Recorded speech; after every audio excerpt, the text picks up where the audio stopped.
Right. तो ये चीज क्लियर हुई क्या? एक बार जल्दी कंफर्म करो, ये क्लियर है क्या सबको? sp3 और dsp2 वाली कहानी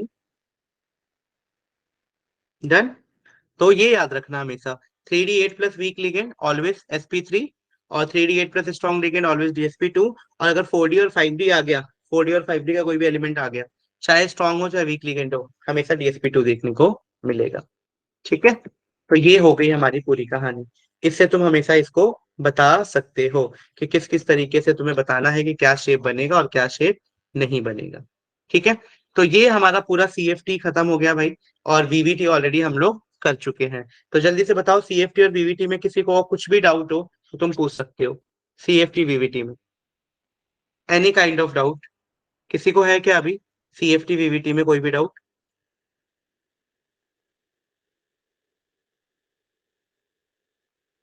नो, किसी को डाउट नहीं है?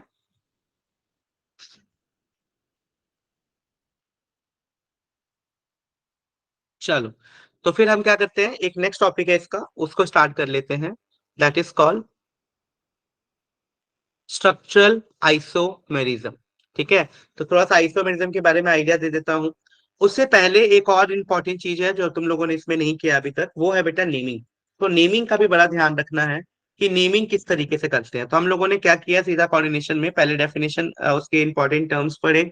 उसके बाद से हम लोगों ने थ्योरीज पढ़ ली, वार्नर थ्योरी करा, वीवीटी थ्योरी करा, सीएफटी थ्योरी करा, और उसके क्वेश्चंस भी करेंगे इस वीकेंड क्लासेस में। ठीक है, अब हम पहले नेमिंग कर लेते हैं, उसके बाद आइसोमेरिज्म करेंगे। ठीक है, बिकॉज नेमिंग से तुम्हें थोड़ा सा और आइडिया लग जाएगा कि किस कॉम्प्लेक्स को हम क्या बोलते हैं, किस तरीके से उसको हम लोग आइडेंटिफाई करते हैं। ठीक है, तो नेमिंग भी बहुत जरूरी है, तो उस नेमिंग को जरा ध्यान से समझो कि क्या नेम होता है और किस तरीके से हम लोग इस पूरे को डिफाइन करते हैं लिखते समय, नेमिंग करते समय। ठीक है, तो चलो फटाफट देखते हैं कि क्या नेमिंग होगी इनकी और किस तरीके से आप लोग इसको डिफाइन करने वाले हो। ठीक है, तो यहाँ पे हेडिंग है IUPAC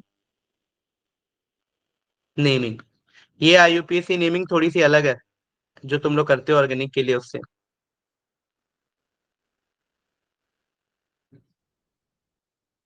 ठीक है, तो देखो भाई, याद करने का क्या तरीका है नेम, मैं सिंपल सा तरीका बता रहा हूँ तुम्हें, जिस तरीके से आप लोग किसी का भी नाम लिख सकते हो। तो सबसे पहला एक रूल लिख रहा हूँ, या ट्रिक समझ लो, जो भी मानना है इसको मान लो। तो एक छोटा सा ट्रिक है, उसी ट्रिक को फॉलो करेंगे नाम करने के लिए। क्या है वो? सबसे पहले लिखेंगे हम लोग एक्टिव मेटल का नाम, एक्टिव मेटल। ठीक है, सबसे पहले एक्टिव मेटल का नाम लिखेंगे। उसके बाद से लिखेंगे number of ligand, number of ligand, number of ligand. फिर लिखेंगे name of ligand, name of ligand. यहां तक क्लियर हुआ? सबसे पहले लिखना है एक्टिव मेटल का नाम, फिर लिखेंगे नंबर ऑफ लिगेंड, फिर लिखेंगे नेम ऑफ द लिगेंड। ठीक है, कि भाई क्या है, अमाइन है, साइनाइड है ना? यहां तक क्लियर हुआ? फिर आएगा हमारा, जब ये हो जाएगा, एक्टिव मेटल हो गया, ठीक है, फिर नंबर ऑफ लिगेंड भी हो गया, नेम ऑफ द लिगेंड भी हो गया, फिर सेंट्रल मेटल एटम, जो सेंट्रल एटम है, सेंट्रल मेटल एटम, तो जो सेंट्रल मेटल एटम है उसका नाम लिखेंगे। लास्ट में फिर लिखेंगे इसका ऑक्सीडेशन स्टेट, ऑक्सीडेशन स्टेट। और फिर लास्ट में देखेंगे कुछ बाहर बच गया हो तो लिखेंगे नहीं। ये एक बेसिक रूल है, इतना तो लिखना ही है। यानी जब भी किसी का नाम लिखना हो तो इस सीक्वेंस को फॉलो करना है। पहले एक्टिव मेटल का नाम, फिर नंबर ऑफ लिगेंड, फिर नेम ऑफ द लिगेंड, फिर सेंट्रल एटम, फिर ऑक्सीडेशन स्टेट उस सेंट्रल मेटल एटम का। अब देखो भाई, एक्टिव मेटल कुछ भी हो सकता है, जैसे कि एग्जाम्पल के लिए बोल रहा हूँ, पोटेशियम हो गया, सोडियम हो गया, है ना, Fe होगा, पोटेशियम, सोडियम, एल्यूमिनियम हो गया, लिथियम हो गया, तो इसमें से कुछ भी ले लो, ज्यादातर वैसे पोटेशियम सोडियम ये सब आते हैं, तो वो हो जाएंगे एक्टिव मेटल्स। उसके बाद से आएगा number of ligand. Number of ligand का मतलब क्या है कि जैसे दो है तो बोला डाई, तीन है तो बोला ट्राई, चार है तो बोला टेट्रा, पांच है तो बोला पेंटा, छह है तो बोला हेक्सा। ये है, ठीक है। तो समझ आ गया नंबर ऑफ लिगेंड में क्या करना है। फिर नेम ऑफ द लिगेंड, जैसे कि मान लो नेम ऑफ द लिगेंड में दो चीजें याद रखना भाई, कि वो लिगेंड कितने तरीके का है। अब नेम ऑफ लिगेंड में ना दो तरीके होते हैं, दो क्या अब तीन बोल लो। जैसे कि मान लो अगर जो लीगेंड है, नेमिंग ऑफ लीगेंड कर रहे हो, और वो लीगेंड जो है बेटा वो है पॉजिटिव कटायनिक लीगेंड, यानी अगर आपके पास मिल गया है पॉजिटिव लीगेंड, कौन सा लीगेंड मिला है, पॉजिटिव लीगेंड, तो पॉजिटिव लीगेंड का नाम कैसे लिखोगे। तो पॉजिटिव लीगेंड के नाम में हमेशा किससे ऐड होगा बेटा, IUM से एंड होना चाहिए, यानी नेम शुड एंड विथ, यहां लिख रहा हूं मैं, नेम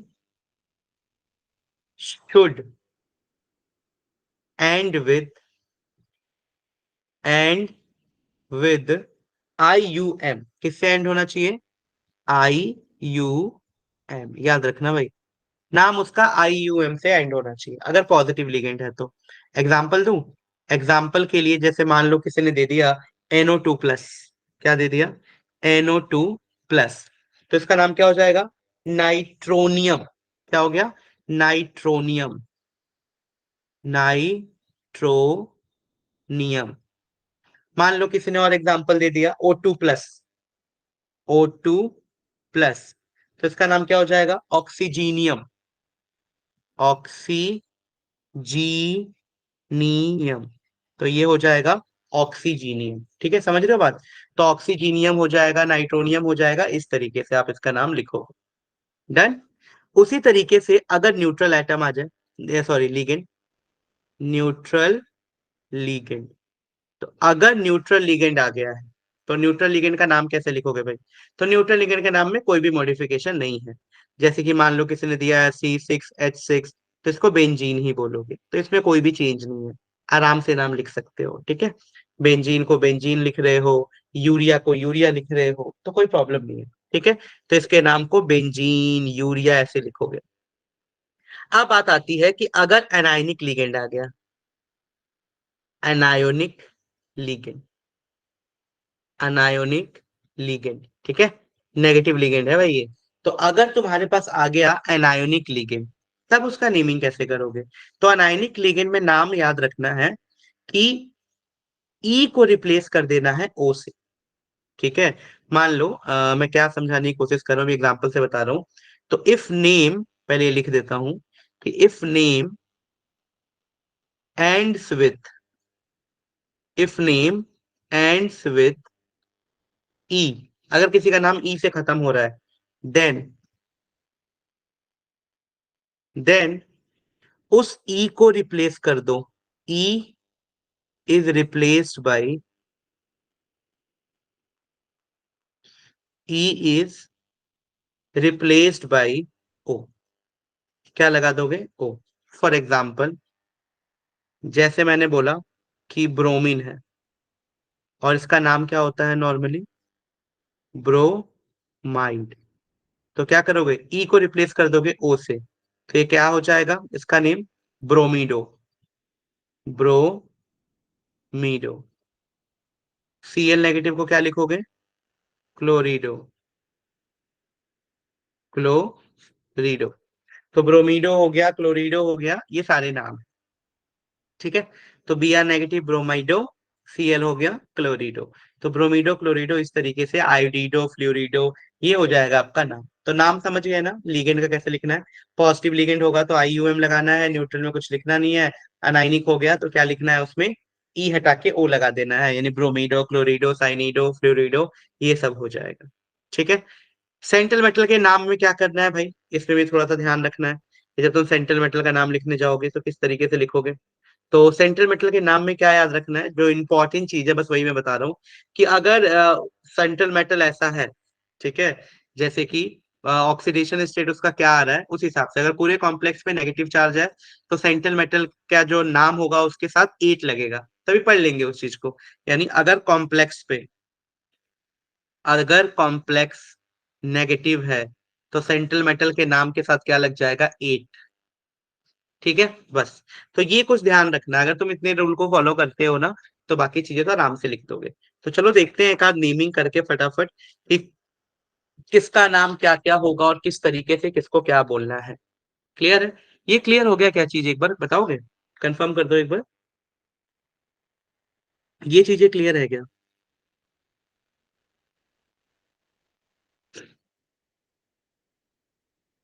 जल्दी कंफर्म करो बेटा।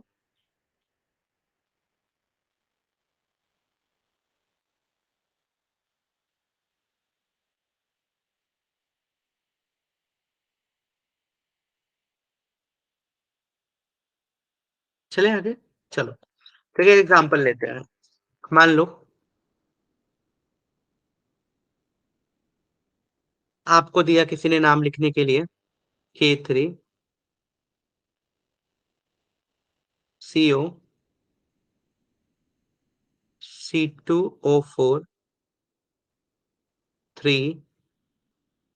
ये थोड़ा सा मुश्किल नाम से स्टार्ट कर दिया मैंने, पहले मुझे एक आसान सा नाम लेना चाहिए था। ठीक है, चलो खैर कोई बात नहीं, बताते हैं। ये इसको अभी रुक जाओ, एक और आसान नाम लेता हूँ, पहले तुम्हारा कॉन्सेप्ट क्लियर हो फिर इस पे आते हैं। इसको ऐसे लिखे रहने दो, इसका नाम अभी लिखेंगे। एक आसान सा लेता हूँ जिससे आप लोगों को क्लियर हो जाए। जैसे मैंने बोला, ये है मेरे पास K4FeCN6। ठीक है, ये है, इसका नाम लिखना है। पूछा इसका आईयूपीएसी नेम लिख के बताओ, कैसे लिखोगे? तो जब भी इस तरीके का कोई कंपाउंड होगा ना जिसमें आपको कॉम्प्लेक्स के बाहर कोई मेटल दिखे, एक्टिव मेटल, तो आप इसको पहले तोड़ने की कोशिश किया करो। आप इसको ऐसे लिख दिया करो, 4K प्लस। कैसे टूटेगा? 4K प्लस, और किस में टूटेगा? FeCN6 - 4, ऐसे ही टूटेगा ना। 4K प्लस FeCN6 - 4, इस तरीके से ये टूट जाएगा। 4K plus FeCN6 - 4। ठीक है, चलो, ये टूटा। अब क्या करना है? इस तरीके से ये टूट गया। अब नेमिंग में देखो क्या करना है। सबसे पहले एक्टिव मेटल दिख रहा है ना? बिल्कुल दिख रहा है, क्या है? पोटेशियम। तो सबसे पहले उसका नाम लिखोगे पोटेशियम का। तो लिखो सबसे पहले पोटेशियम। तो सबसे पहले हो गया पोटेशियम। उसके बाद क्या बताया था रूल में? Number of ligand. कितने लिगेंड है? नंबर 6। तो पोटेशियम, उसके बाद से हेक्सा। 6 को क्या बोलेंगे? हेक्सा। ये Cn क्या है? नेगेटिव लिगेंड है ना? तो क्या लगेगा? ई हटा के साइनाइड का ओ लगा दो। तो potassium hexacyanido. Potassium hexacyanido. फिर आता है किसका नाम? सेंट्रल मेटल एटम का नाम। तो क्या है? Fe है। क्योंकि इस कॉम्प्लेक्स पे नेगेटिव चार्ज है तो Fe को क्या बोलेंगे? फेरेट। Fe को क्या बोलेंगे बेटा? फेरेट। याद रखना, Fe हो जाएगा फेरेट। तो ये हो गया फेरेट। नेगेटिव है इसीलिए, अगर पॉजिटिव होता तो फिर फेरस या आयरन लिखते, फेरेट नहीं लिखते। 8 इसलिए लगाया कि कॉम्प्लेक्स पे नेगेटिव चार्ज है। लास्ट में इसका ऑक्सीडेशन स्टेट लिखना है। तो ऑक्सीडेशन स्टेट क्या आएगा भाई, निकालो जरा।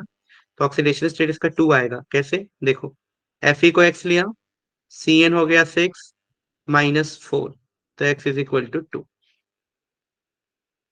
तो यहाँ पे 2 जो कि रोमन में लिखना है हमेशा, याद रखना। 2 ऐसे मत बना देना, हमेशा रोमन में बनाना है। तो इसका नेम क्या हो गया? Potassium hexacyanido ferrate 2। Clear है? इस तरीके से। अब बताओ जरा इसका नाम तो जो मैंने लिखा है। तो सबसे पहले इसको तोड़ देना अगेन। तो ये 3K में टूटेगा और इस कॉम्प्लेक्स पे पूरा 3 नेगेटिव का चार्ज आ जाएगा। क्या क्या बताओ?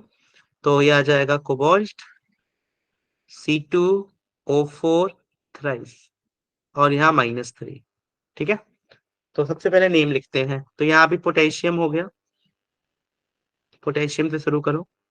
तो पोटेशियम, भाई पोटेशियम की स्पेलिंग देख लेना एक बार तुम लोग, डबल टी है कि डबल एस है ना? कोई दिक्कत नहीं। तो एक हो गया हमारा पोटेशियम। तो पोटेशियम हो गया। अब देखो यार ये, अब तुम क्या इसको ट्राई लिखोगे? देखो, ऐसे जो ऐसे लिगेंड जिसमें एक से ज्यादा डोनर ग्रुप होते हैं, इसको बाइडेंटेड ट्राइडेंटेड लिगेंड बोलते हैं। जैसे मान लो NH2 है, NH2, CH2, CH2 और NH2। तो इस बाइडेंटेड लिगेंड है, दो दो NH2 ग्रुप है, दोनों लिगेंड डोनेट कर रहे हैं। तो इसका नाम होता है इथेन 1,2-डाइअमाइन। इसको क्या बोलते हैं? इथेन 1,2-डाइअमाइन। दो अमाइन ग्रुप है। इसी तरीके से C2O4 में ना दो COO ऑक्सिलेटिव ग्रुप लगे होते हैं, OO नेगेटिव, दो दो। तो उसके लिए ऑलरेडी 1,2-डाई यूज कर चुके हो। तो जब भी ऐसे लिगेंड्स आए जो बाइडेंटेड हो, ट्राइडेंटेड हो, पॉलीडेंटेड हो, तो उनके लिए ये डाई ट्राई यूज नहीं करेंगे, क्योंकि उसके नाम के अंदर ऑलरेडी डाई ट्राई यूज हो रहा है, तो कंफ्यूजन क्रिएट कर देगा। तो ऐसो के लिए हम क्या यूज करेंगे? अगर तीन है तो ट्राइस, दो है तो बाइस, फोर है तो उस तरीके से, है ना? तो ये बाईस, ट्राइस, इस तरीके से वर्ड बोलना होता है। तो ये थ्री है तो इसको बोलेंगे ट्राइस, यानी पोटेशियम के बाद क्या लिख देंगे? ट्राइस। और इसको क्या बोलते हैं? ऑक्जेलेट। क्या बोलते हैं? ऑक्जेलेटो। इसको बोलते हैं ऑक्जेलेटो। तो ऑक्जेलेटो, तो इसका नाम होता है बेटा ऑक्जेलेटो। C2O4 को याद रखना। तो ये हो गया पोटेशियम ट्राइस ऑक्जेलेटो। फिर कोबाल्ट है, तो कोबाल्टेट आएगा कि कोबाल्ट आएगा? तो नेगेटिव है ना, तो कोबाल्ट एट आ जाएगा, है ना? यानी ये हो जाएगा कोबाल्ट एट, कोबाल्टेट, है ना? और फिर इसका ऑक्सीडेशन स्टेट बताओ कितना है? तो ऑक्सीडेशन स्टेट कैसे निकलेगा? अगेन, CO को माना X, C2O4 पे -2 होता है, मतलब -2 का चार्ज होता है, तो -2 3 जा -6 इज इक्वल टू -3। तो X इज इक्वल टू 3 आ गया। तो यहाँ पे ऑक्सीडेशन स्टेट बेटा 3 हो जाएगा। तो क्या बन गया है ये? Potassium ट्राइस ऑक्सिलेटो cobaltate 3। क्लियर है ये चीज? किस तरीके से बना ये?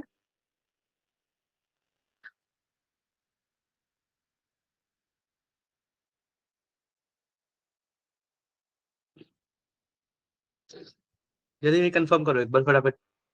समझ आया कि नहीं?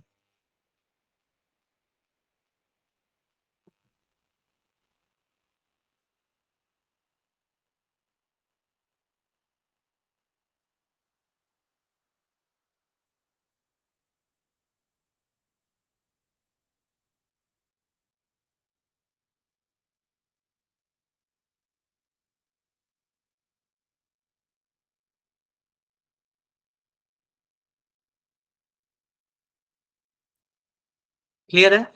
चलो, एक आध और नेमिंग करते हैं। नेमिंग वाला पूरा क्लियर कर लो आज। जैसे मान लो, अगला है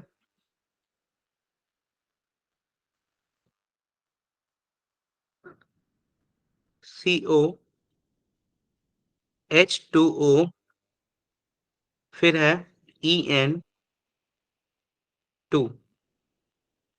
बाहर है Cl3।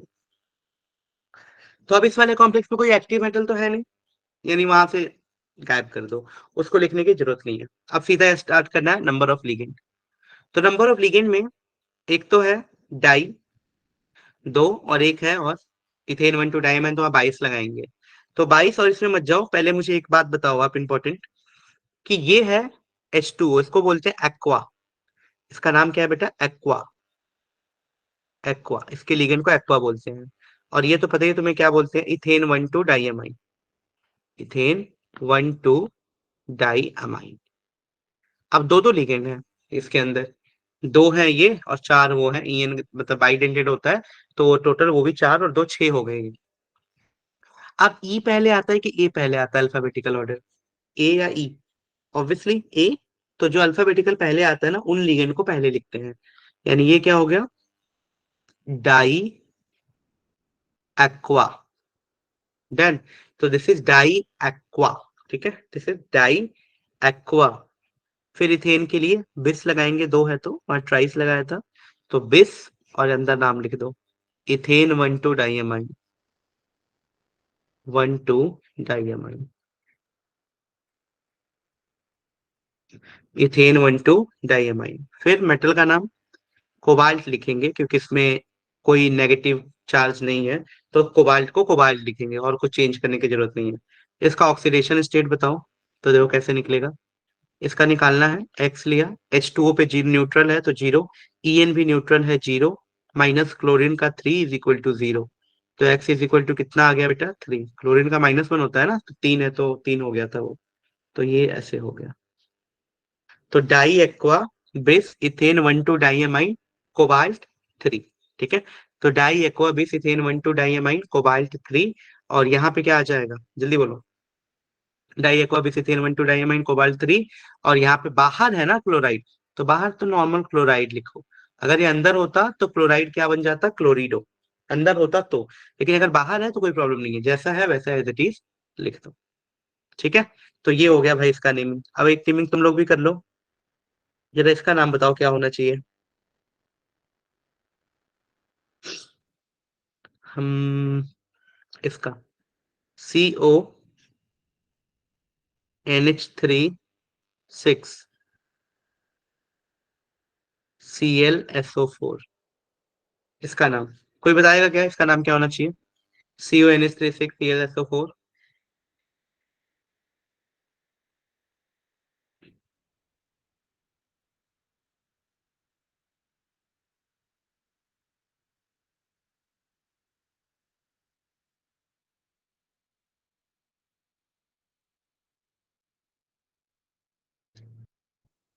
एनीवन, कोई बताना चाहता है इसका नाम क्या होगा।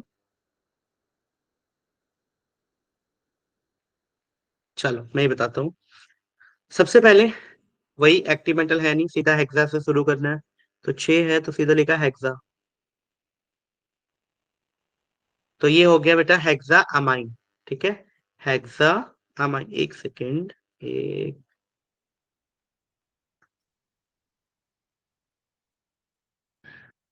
देखो बेटा,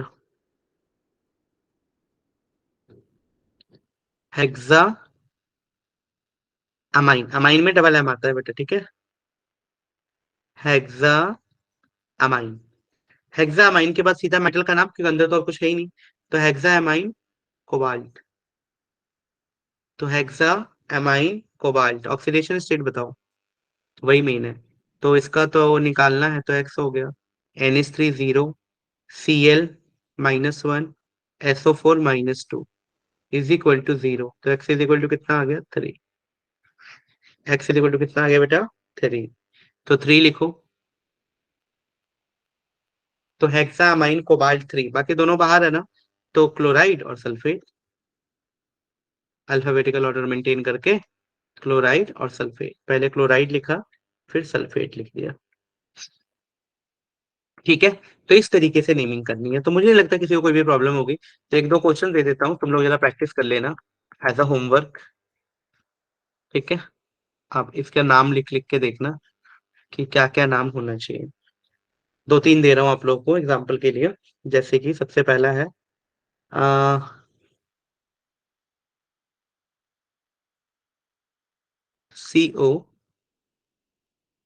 CONH3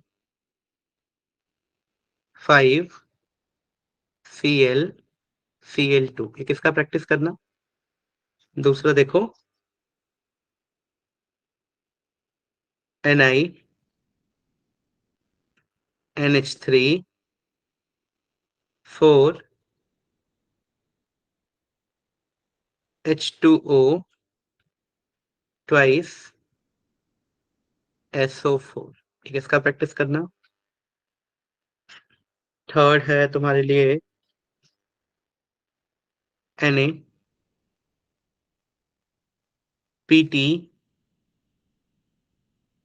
NH3 BrClNO2 एक इसका प्रैक्टिस करना है, 3 हो गए। चौथा एक और ले लो बस। एक और है नेम जो तुम प्रैक्टिस करोगे, वो है तुम्हारा CuCl2।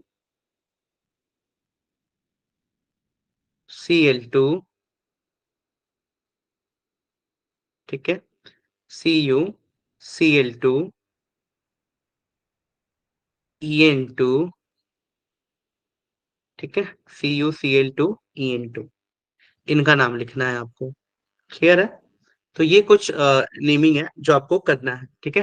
तो ध्यान से इसका नेमिंग करके देखो एक बार, क्या क्या आ रहा है क्या क्या नहीं, और कोई भी डाउट आता है अगर, तो यू कैन आस्क, ठीक है। अभी तक किसी को कोई भी डाउट है क्या, एक बार पूछो फटाफट, किसी को कोई भी डाउट दिख रहा हो तो, कोई भी डाउट हो आप लोगों को अभी तक फिलहाल।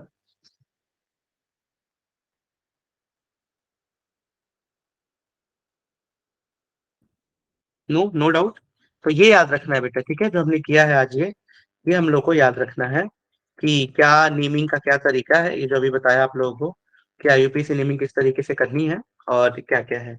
तो बस यही है आप लोगों के लिए, ये क्वेश्चन सॉल्व करना, कल मिलते हैं, मतलब परसों मिलते हैं, नेक्स्ट थर्सडे को, और फिर आगे सॉल्व करेंगे पूरा जो भी है, ठीक है। चलिए टेक केयर, और ध्यान से करना इन सभी क्वेश्चंस को।